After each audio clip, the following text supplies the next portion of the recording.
quer mãe, quer pai, vamos embora assistir o nosso programa de hoje, ficar aí atento, né? Porque a nossa psicóloga vai estar aqui conversando um pouquinho conosco e você também pode estar participando. Os pais, eles são os responsáveis, gente, pelo primeiro contato da criança com o mundo. E por isso é comum que eles desempenhem grande influência na vida dos filhos. Hoje, para falar sobre esse assunto, sobre a influência dos pais na vida dos filhos, eu recebo a Alice Santos, é a nossa psicóloga. A gente vai estar batendo um papo. Você pode estar participando, mandando sua pergunta. Se você tiver alguma dúvida, mãe, pai, manda a dúvida pra gente aqui. Tira a dúvida hoje com a Alice, que ela vai estar aqui para responder vocês. Nosso WhatsApp, vamos também deixar aberto aqui, não só para você mandar o vídeo, mas para você também fazer sua pergunta caso você queira, tá bom, gente? Vamos disponibilizar aqui na nossa telinha para que você possa estar mandando a partir de agora. Seja áudio, seja uma mensagem, não importa, tá, gente? Manda aí pra gente, pra Alice responder, tá bom? Alice, tudo bom? Seja bem-vinda, bom dia. Marília. Estamos de preto nós duas hoje. Combinamos. Vamos lá. Como é que deve ser, né, a familiarização de uma criança com o mundo hoje em dia? Então, Marília, você foi super feliz na colocação que você fez na abertura da matéria, justamente informando que os pais têm grande influência no comportamento dos filhos. E aí é importante falar que não necessariamente uma figura paterna e materna, como é a família padrão, digamos assim, mas os familiares que são responsáveis por esses cuidados primários. É importante a gente pensar que todo tipo de relação que é estabelecido com as crianças nesses primeiros anos de vida, primeira e segunda infância, essas relações elas vão ter repercussões pelo resto da vida, principalmente ali naquele período de adolescência, juventude. Por isso que é tão importante que os familiares tenham as chamadas práticas parentais responsivas. Sim. E aí o que é isso? São condutas que vão se adequar às demandas que os filhos vão apresentar. E essas condutas elas vão ser fundamentais para o desenvolvimento da parte afetiva, comportamental, vários aspectos aí do desenvolvimento. Um dia desse eu estava vendo um vídeo, era de um programa de TV, né? Onde a criança falava da importância de ter os pais juntos. Sim. E não era o dinheiro, não era o presente, não era nada disso. Era só de ter a presença dos pais, Isso. de ter eles por perto, o amor deles, né? Porque tem muitos pais que às vezes trabalham o dia inteiro, não ficam com os filhos, não tem aquele momento com os filhos. Então, assim, é muito importante. Eu sei que todos nós trabalhamos, às vezes tem muitos pais que precisam trabalhar o dia inteiro, infelizmente. Tem pais até que não conseguem nem ver seus filhos porque dormem cedo. Então, quando chega, às vezes, do trabalho ou quando vai sair, não tem esse privilégio, né, de vê-los, enfim. Mas aí eu queria saber de você, qual que é a importância, né, dessa presença dos pais na vida dos filhos hoje em dia? Porque como é uma rotina muito grande de muitos pais, né, é bem difícil, às vezes, conciliar essa presença. Mas como que eles podem ser mais presentes na vida dos filhos? De que forma? É importante a gente pensar, Marília, que a presença ela acontece não só de forma objetiva, então aquele pai que realmente tem aquele tempo com o filho, mas também existe uma presença subjetiva, né? Que é aquele laço que é estabelecido com as crianças. Então, o que é que acontece, o que tem se fortalecido nos últimos tempos? Os pais, mesmo naquele tempo que eles têm de presença com os filhos, eles não têm essa aproximação. Então, alguns estudiosos já usam o termo abandono digital. Certo. Então, o que é esse abandono digital? É justamente fruto dessa ausência objetiva e subjetiva dos pais. As crianças acabam mergulhando no mundo digital, então, às vezes, as crianças têm, e jovens e adolescentes também, um acesso irrestrito à internet, às vezes, o dia todo, consumo excessivo de rede social. Então, é essencial que os pais acompanhem o tipo de conteúdo que essas crianças, jovens e adolescentes estão consumindo, acompanhem os grupos de socialização onde essas pessoas estão inseridas, porque muitas vezes na escola, junto aos pares, em ambientes de lazer, os pais eles não têm consciência, não têm conhecimento daquilo que o filho está consumindo, daqueles interesses que o filho está partilhando. E superando um pouco essa questão da vigilância, que muitas vezes a gente diz, né? O pai tem que estar ali 24 horas. Para além da vigilância pela vigilância, é importante um acompanhamento responsável. Com certeza. Então criar um vínculo com esse filho e um vínculo de confiança. Porque para além da vigilância e da repressão, quando você estabelece um vínculo forte de confiança, essa relação ela perdura e perdura de forma positiva, com qualidade. Exatamente. É importante também que os pais, né, influenciem um pouquinho na personalidade dos filhos. Na verdade, um pouquinho não, né? A gente tem que influenciar desde criança na personalidade deles. Tem que ter um pouquinho de influência. Por quê? Porque é de criança que vai se crescendo e vai formando a personalidade. Sim. Às vezes a pessoa faz, poxa, esse menino nasceu, ele já tem uma personalidade forte. Que história, gente. Ele tem personalidade forte. Tem gente que já fala assim, né? A personalidade, eu acho que quem dá, quem cria, quem diz, olha, é assim, é um assado, quem forma mesmo, eu acho que são os pais. Ou eu estou errado. Na verdade, é multifatorial, né? A criança, o indivíduo, ele já nasce com características inatas, então algumas tendências, algumas predisposições, digamos assim, mas de fato a influência do ambiente, ela vai ter uma participação fundamental. E principalmente a influência, o acompanhamento, digamos assim, das figuras familiares primárias, dos cuidadores primários, seja pai, seja mãe, seja avó. Os irmãos, então, né? Então, essa rede familiar e primária que vai estar nesse contato inicial com a criança é fundamental para poder fortalecer o estabelecimento de valores. Então, o senso de humanidade, senso de empatia, de respeito ao próximo. Tudo isso, a gente normalmente diz que costume de casa vai à praça, né?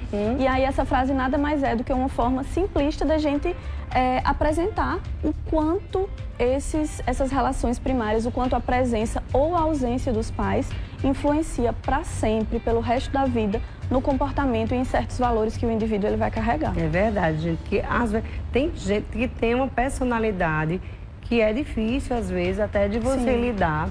Aí a gente vê assim, de onde veio essa personalidade, dessa pessoa, desse menino ou dessa menina. Porque, por exemplo, os pais não são assim. Às vezes os pais não são daquele jeito, mas a menina começa a ser diferente, ou o menino, enfim. E aí você fica sem entender o porquê, né? Ah, mas eu criei o meu filho assim, assado. Tem uns que não, que criam assim, passa a mão de todo jeito. O menino faz qualquer coisa, besteira, não, deixa isso pra lá. Enfim, não consegue dar a rédea, limite. Aí não, bichinho não, gente, tem que dar limite mesmo. O limite é fundamental, Maria. É fundamental para que a criança cresça e tenha uma personalidade melhor, né? Pelo menos seja uma pessoa melhor, porque se não der limite, tem criança que eu olho assim que se deixar dar no pai e na mãe. Isso. Entendeu? E sem estabelecer os limites, a criança ela nunca vai entender como reagir ao meio. Exato. Porque tudo aquilo que é construído dentro de casa tende a ser generalizado para outros contextos. Então, se dentro de casa a criança não experimenta um limite, por exemplo, uma determinada frustração com alguma coisa, ela vai entender que o mundo vai sempre ceder para ela. E a gente sabe que não é assim. Então, entendam, pais, cuidadores, familiares, que todo tipo de influência que vocês vão ter dentro de casa com esses indivíduos, isso tende a ser generalizado. Escola, convívio social com os pares, com os amigos, isso tende a perpetuar por outros ambientes. Tem gente que tem um gênio forte mesmo, gente. E às vezes a gente diz assim, mas a culpa é do pai ou da mãe, né? Porque a menina tem um gênio forte, o menino é assim, assado. Às vezes pode ser também um tipo de superproteção, que possa estar causando esse problema da menina ou do menino ser assim. Sim, por isso que é tão importante ter um equilíbrio por parte dos pais em relação à conduta que eles vão ter com os filhos. Então a gente não pode nem ir para o extremo da vigilância, da punição, inclusive em alguns casos da violência física, que, enfim, é totalmente reprovável, né? Não é solução para nada, nunca foi solução para nada. A gente tem que ter um equilíbrio entre esse extremo e entre o outro extremo de sempre ceder, nunca estabelecer limites. E aí os pais têm que encontrar um equilíbrio, mantendo uma relação de confiança com os filhos, mas também entendendo que em alguns momentos eles vão precisar demandar alguma coisa dos filhos. E os filhos vão ter que responder de uma forma adequada, vai ter que seguir aquele limite. Isso é muito individual, Marília, isso é muito particular de família para família. Não existe uma forma, digamos, correta e universal de criar os filhos, mas a gente sabe que não dá para ser extremista, né? Até porque se a gente vai para os extremos, muitas vezes principalmente os jovens e os adolescentes acabam buscando aceitação em outros locais. Então, por exemplo, mergulham no mundo digital, encontram grupos que nem sempre incentivam práticas adequadas. E aí, por eles não terem isso em casa, não terem aceitação, confiança, fora, né? Isso pode resultar em situações completamente difíceis e trágicas. É extremamente importante, gente, que os pais, nós, né, que somos pais, temos que ser amigos dos nossos filhos, né? Passar para eles a confiança, para que eles possam confiar em você, contar as coisas, conversar com você. Porque senão eles buscam lá fora aquilo que eles não encontram em casa. Uma brecha, eles não encontram brecha em casa, como é que eles vão conversar com você? Né? Que é pai, que é mãe. Às vezes fica meio assim, não, vou conversar com minha mãe não, meu pai não, porque eles não vão entender. Porque eles são muito, sei lá, né? Fechados, são chatos, caretas, são rígidos, são não sei o quê. Enfim, né? Então acaba que não quer conversar com os pais. Tem vergonha, às vezes, de falar algumas coisas, ou tem medo de falar e serem repreendidos. Enfim, então assim, tente passar o máximo de confiança, o máximo de... eu sei que para alguns pais é difícil, né? Porque tem pais que falam assim, porque eu não tive essa criação. Na minha época minha criação era assim, minha época era assado. Tem gente que fala assim, eu não consigo dar amor porque eu não recebi amor. Que história, gente! Que história! Por isso que é importante se trabalhar para não reproduzir esses traumas. Ou seja, os filhos, às vezes, eles imitam os pais. Às vezes, não. Eu acho que sempre. Nós pais somos espelhos para os filhos. Então, o que você faz em casa, o que você fala, o que acontece de qualquer coisa, os filhos estão vendo. Então, se a gente for pai e mãe, né, pessoas boas, pessoas que dão educação para os nossos filhos, eu acho que eles vão crescer, ter um ambiente saudável. Um ambiente saudável que eu falo é um ambiente que não seja um ambiente de guerra, né? Porque quando tem guerra dentro de casa, aí fica difícil. Os filhos veem essas coisas, acham que isso é normal. E aí vai replicar lá na frente. E aí fica, né? Isso. Porque se a gente for pensar, a criança ela vai estar sempre no meio do mundo e dos pais. Então, ela vai se encontrar ali naquele ponto central. Então, ela vai verificar os pais como espelhos. Então, como você falou, tudo que ela vê em casa, ela vai entender que é normal, ela vai normalizar aquelas condutas e aí ela tende a reproduzir isso para o meio social. Então, se ela vive um contexto de violência, se ela vive um contexto de discurso de ódio, discurso de violência, apologia à violência, ela tende a reproduzir isso fora de casa. Num contexto social de lazer, num contexto escolar principalmente, onde ela convive com os pares. E aí muitas vezes a escola enxerga esse comportamento e aí o pai também enxerga, mas o pai vai culpabilizar a escola. Vai dizer, em casa ele não é assim. Só que aí o pai diz isso porque, por sua vez, o pai já não acompanha a rotina desse filho e desconhece isso. E na escola, quando ele está distante do familiar, ele vai manifestar aquele comportamento. Aí fica acirrada essa relação. É verdade. Ontem eu estava com meu filho, né? A gente conversando, pequenininho, viu? Pequenininho, de 7 anos. Aí ele chegou, mãe, vamos fazer o seguinte, vamos amanhã, pode ser amanhã, mãe. A gente pode brincar da brincadeira do sim? Eu disse, como assim do sim? Tudo que eu quiser fazer, a senhora tem que dizer sim. Eu digo, é bonito. Adoro. Tudo, mãe, assim, que vai ser muito legal. Poxa, vai ser tão legal a senhora dizer sim para tudo. Eu digo, nunca a gente tem que dizer sim para tudo, filho. Aí eu fui explicar para ele que o sim não quer dizer que eu amo você, que o sim não quer dizer que você, né, pode fazer tudo. O não também é importante. O não quer dizer também que a gente ama, né, em alguns momentos, em algumas ocasiões. Então, assim, ele veio com essa bem inocente, né? Mãe, vamos brincar da brincadeira do sim? Eu quero fazer isso. Mãe, posso? Sim, né? Eu tinha que dizer sim. Mãe, eu quero não sei o quê. Posso? Sim. Mãe, eu quero, sei lá, tomar açaí. Sim, vamos. Jogar, fazer tudo Mãe, eu quero jogar assim, mãe, eu quero brincar assim, mãe, eu não quero ir para a escola. Sim, enfim. Ele queria que eu dissesse sim em tudo. Esperto demais. Esperto, né? Mas aí eu falei, expliquei para ele que não é bem assim. Nem sempre o sim é a melhor forma, né, de você fazer com que seus filhos cresçam, né, achando que tudo na vida é fácil. É verdade. Eles têm que entender que vão passar por problemas, dificuldades, eles têm que tentar enfrentar tudo isso, porque a gente não vai estar sempre aqui, né, gente? A gente vai um dia embora. Então a gente tem que criar os filhos para que eles possam voar com as próprias pernas. Isso. E nem sempre lá na frente ele vai ter sim. Vai aparecer milhões de nãos, primeiramente, né? E se você dissesse sim repetidas vezes, para além da brincadeira, você acabaria sendo uma mãe permissiva, que é o que a gente enxerga hoje. Exatamente. E olha que interessante, Marília, sobre essa questão de ser permissivo. Há alguns anos atrás, foi feita uma pesquisa longitudinal lá no Canadá. Então, os pesquisadores acompanharam crianças, adolescentes, jovens e os pais durante um período de tempo. E foi identificado que apenas 1/3 dos pais tinham condutas responsivas.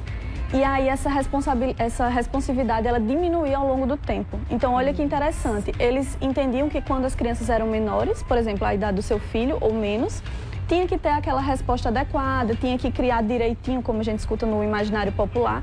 E aí, conforme o filho ia crescendo e se tornando jovem e adolescente, isso ia diminuindo. Que é justamente o contrário. Tem que ser o contrário, a gente tem que manter e fortalecer cada vez mais. Não é porque é um adolescente que a gente vai se distanciar. Exatamente, é verdade, viu? Temos uma pergunta aqui, vamos lá, vamos abrir as perguntas. Bora lá, primeira. Tenho dificuldade de entender os sentimentos do meu filho. Como demonstrar que estou interessada em entender como ele está se sentindo? Ótima pergunta, e aí? Excelente. Primeiro passo, demonstre-se acolhedora. Então, para além de perguntar como é que você está, muitas vezes o adolescente, o jovem vai estar num dia ruim e vai dizer, não, hoje eu não quero conversar. E aí, se você deixa aquilo passar, pode ser até que ele entenda como uma mera curiosidade. Então, tente fazer disso uma rotina. Tente criar um momento do dia, seja ali na hora do jantar, onde toda a família se encontra, seja no início do dia, onde todo mundo está tomando café, ou tire um momento ao longo do dia onde esteja só você e ele, e pergunte como foi o dia dele, para além de você ir direto e dizer, como é que você está se sentindo? Não, porque mamãe quer saber como é que você está, eu estou preocupada com você. Muitas vezes a criança vai entender isso como uma vigilância, que é o que a gente estava falando anteriormente.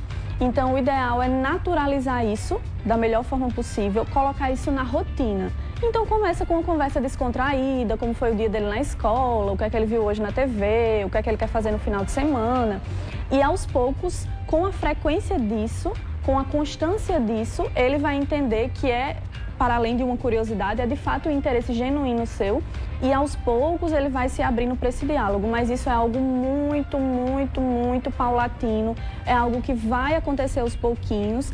Então não espere, digamos que da noite para o dia, se você não tem uma relação ou se você está tendo uma relação dificultosa com seu filho, que na primeira atitude para você tentar entender ele, que ele já responda de forma adequada. Vai demandar um trabalho, vai demandar um esforço, mas não largue isso, porque a ausência dessa relação, como eu falei, impacta muito, impacta por muito tempo. Então, torne isso frequente. Final de semana, né, que às vezes a maioria dos pais estão em casa, né? O que fazer, né? Os pais fazerem com os filhos nesse momento. Então, como eu falei anteriormente no início, né, muitos pais têm a questão da ausência subjetiva. Então, final de semana o pai está ali, tem o sábado todo, alguns, né, porque alguns trabalham aos sábados. Também. Mas vamos pensar num cenário ideal, digamos assim, onde no final de semana todo o pai, a mãe, o familiar que seja, vai estar ali o dia todo presente. E aí o pai quer descansar, e correto, né, afinal ele trabalhou a semana toda, ele quer o descanso dele, ele quer o lazer dele, só que ele esquece que ele tem um filho, a mãe esquece que tem uma filha, o cuidador, qualquer que seja, esquece que tem ali um ente que depende dele. Então, o importante é dividir esse tempo. Claro, é ideal e é saudável que você tenha um tempo individual, no caso de uma família padrão, que haja esse tempo do casal também, né, para aproveitar. Só que o filho, ele é parte da família. Então, por isso que é importante estabelecer acordo com as crianças e com os jovens. Por exemplo, olha, no sábado eu vou sair com sua mãe, ou no sábado eu vou fazer isso, tal.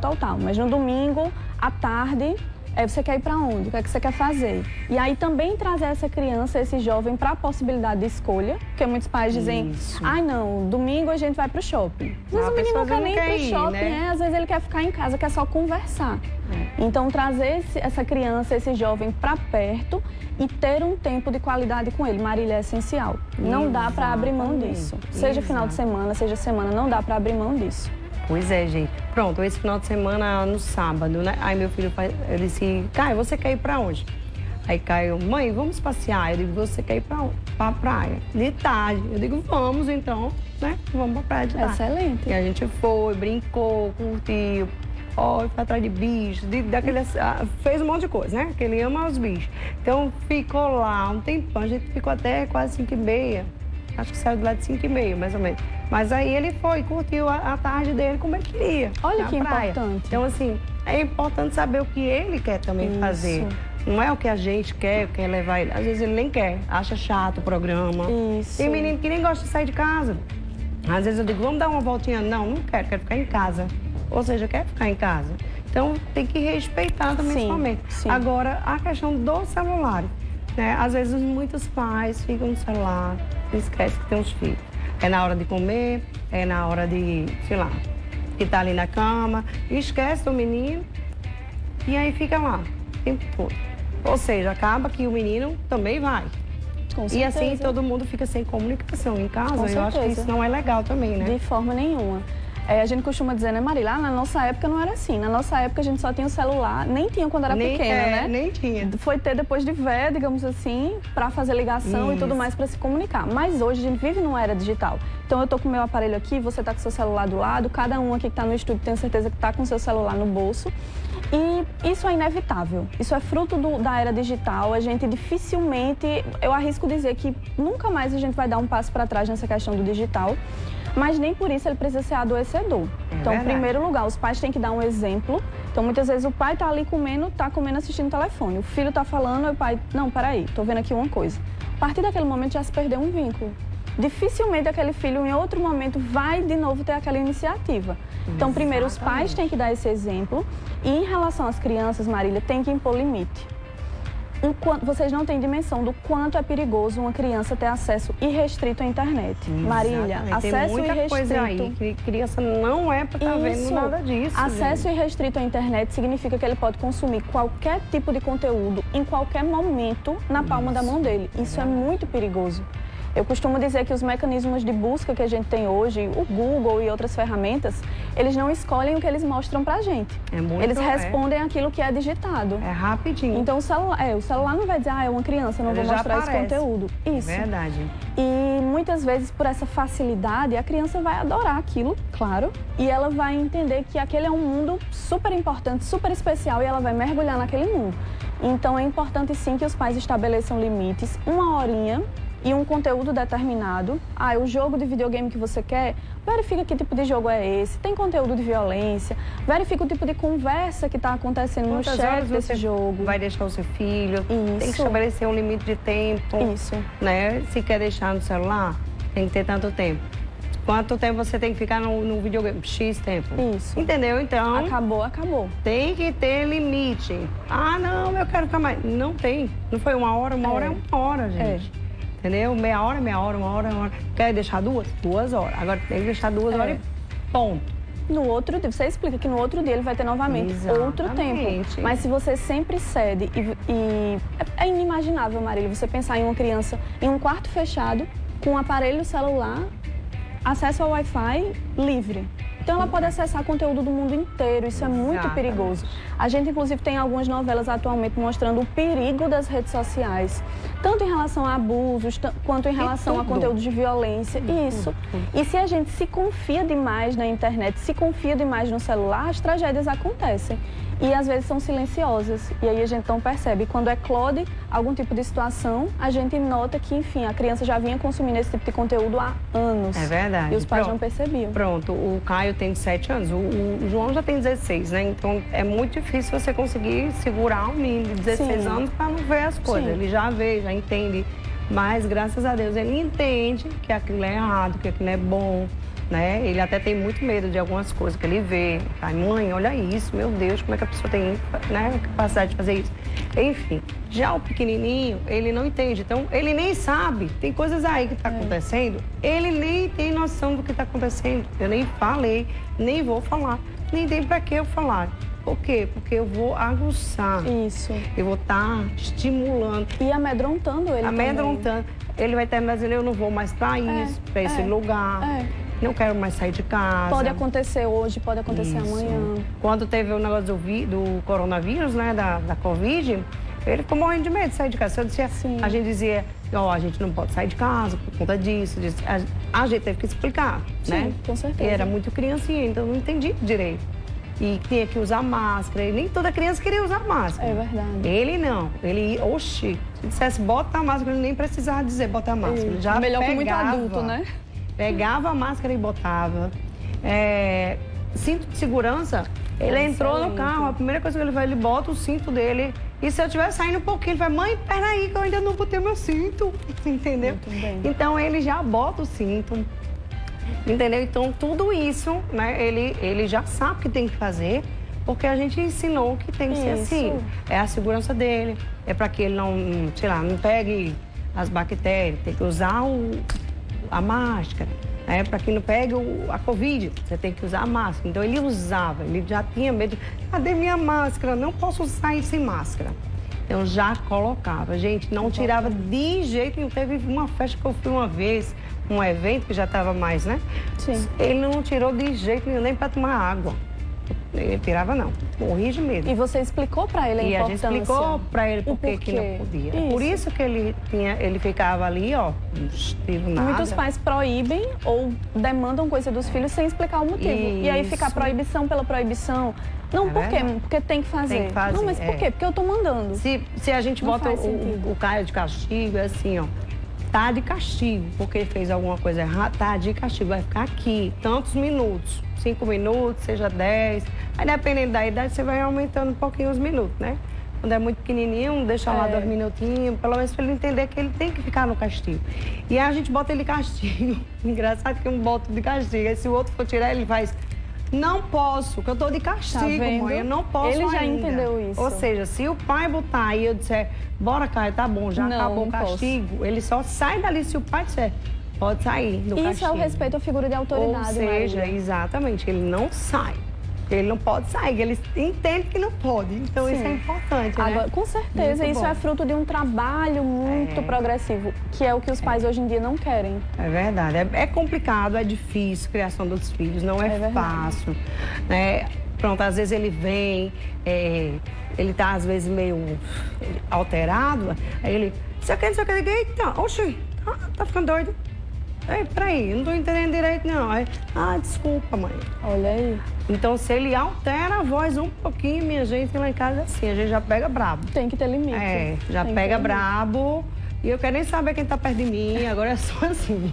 Porque às vezes você vai brigar com seu filho, aí alguém que tá perto não sabe o que é que tá acontecendo e já aí desautoriza. Vai lá querendo tentar, né? Mas por que você tá fazendo isso? Você não sabe nem o que aconteceu, você já tá... É verdade. E a figura de autoridade é aquele cuidador. Se alguém desautoriza, a criança ela não vai conseguir entender a quem ela precisa obedecer. É verdade.